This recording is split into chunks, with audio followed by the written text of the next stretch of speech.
Анвар, уста, ну передай этот землякам, чтобы деньги готовили и за кирпич. Получается, с мангала не идет, а вот с тандыра обратно идет. Ну открой больше. Вот сейчас, получается, где-то сантиметров 5 открыли. Больше, 10. Сантиметров 10 открыли.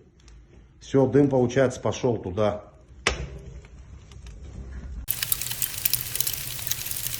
Друзья, приветствую вас на своем канале Пламя. С вами Михалыч. Ну, кто меня не знает, я печник-блогер. Разработал технологию реактивной тяги в открытых топочных системах, каминах и мангалах. Так что, друзья, сегодня у нас тема довольно болезненная, да, самая такая, одна из популярных тем: дымит камин или мангал. Ну, у меня разницы нет, и камины, и мангалы по одинаковой технологии собираю. Единственное, что в мангале у меня есть ниша под угли, а в камине просто ровный под, без ниши, под угли. И вот, ребята, что происходит? Камины, мангалы работают летом хорошо, когда открыты окна, двери или просто под навесом, не дымят. Но как только наступает холодное время года, мангалы и камины закрывают в помещении, окна, двери, помещение герметичное, и конструкция начинает дымить. Что же происходит в этот момент? В этот момент происходит разница в давлении воздуха между помещением и улицей. Как известно, камин, когда работает, да, откачивает определенное количество воздуха из помещения. И если нету притока воздуха в это же помещение, то создается разница в давлении между улицей и помещением. Значит, меняется давление воздуха, и чтобы его скомпенсировать, это давление воздуха, разницу вот эту, то так как один канал только соединяет помещение и улицу, это дымоход, то в этот момент и происходит компенсация давления воздуха через этот же дымоход. В этот момент мангал, камин начинает дымить, потому что останавливается выход воздуха, выход дыма наверх. В этот момент создается пробка, и камин дымит. Так вот, когда, чтобы проверить, да, эту теорию на практике, я прошу своего клиента, кто заказал у меня онлайн-консультацию по исправлению, открыть окно или двери, чтобы появился приток воздуха. Они открывают двери или окно, чаще всего окно, и весь дым из камина, который вываливался, он раз так и пошел вверх. То есть все, выровнялся баланс давления, появился приток воздуха в помещении, и все нормализовалось. Камин снова работает. Сразу скажу, что камину нужно не столько кислород, кислород нужен для горения, да, огня, но тут больше важно именно само давление воздуха. Поэтому и наличие приточной вентиляции в закрытое герметичное помещение — это обязательно, друзья.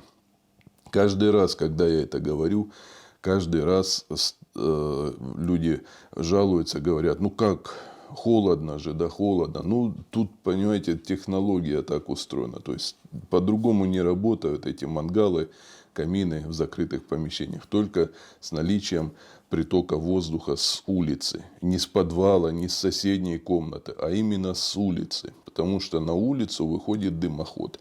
То есть именно из-за этого и создается разница в давлении, потому что нету притока воздуха. Так что, друзья, есть решение, да, чтобы, допустим, если у вас минус на улице, минусовая температура, можно сделать приточную вентиляцию, которая будет подогревать этот воздух, и в помещении уже будет заходить плюсовая температура. Но эта технология стоит денег. Все эти насосы, да, дымососы, там, или же вот эти приточные вентиляции, они очень дорого стоят. Поэтому самый простой дешевый вариант – это сделать просто проем в стене, поставить решетку с жалюзи и когда надо открыл, когда не надо закрыл. Это бесплатный такой вариант. Чаще всего я вот из своего опыта консультаций знаю, что приточный канал должен быть 20 на 20 сантиметров. Этого, в принципе, достаточно для того, чтобы работал камин, не дымил. Ну вот, друзья, и в этом ролике я хочу показать вам, как у человека работал камин, ну, мангал в данном случае, неправильно. Как он был собран, покажу. И что сделали, и как он теперь работает после исправления. Давайте посмотрим этот ролик. И, друзья, если у вас дымит камин или мангал, и вы самостоятельно не знаете, что сделать, и даже длина трубы не помогла вам, и открывание, закрывание дверей тоже ничего не помогает, то обращайтесь ко мне. Я в онлайн-режиме проконсультирую вас. Услуга платная. Ну что, давайте приступим к просмотру данного ролика. Погнали.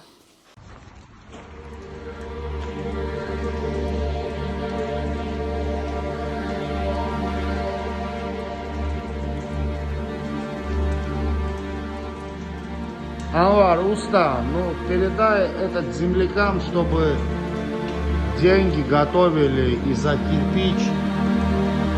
Ну, не землякам, а ты должен отдавать эти деньги. Вот мы сегодня попробовали, вот смотри, что творится тут нахуй, вот предбанник.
Вот он, получается, сейчас окно закрыто.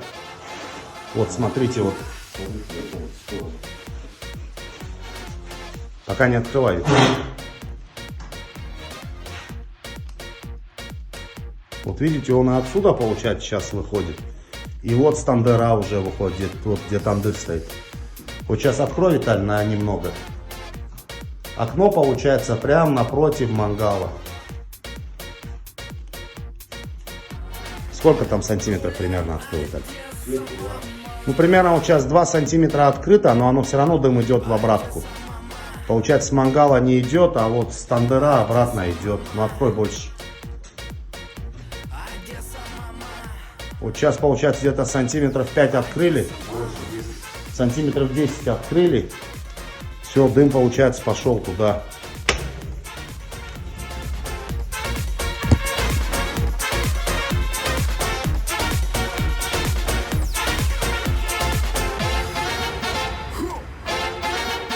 Ну что, друзья, вот вы посмотрели данный клип.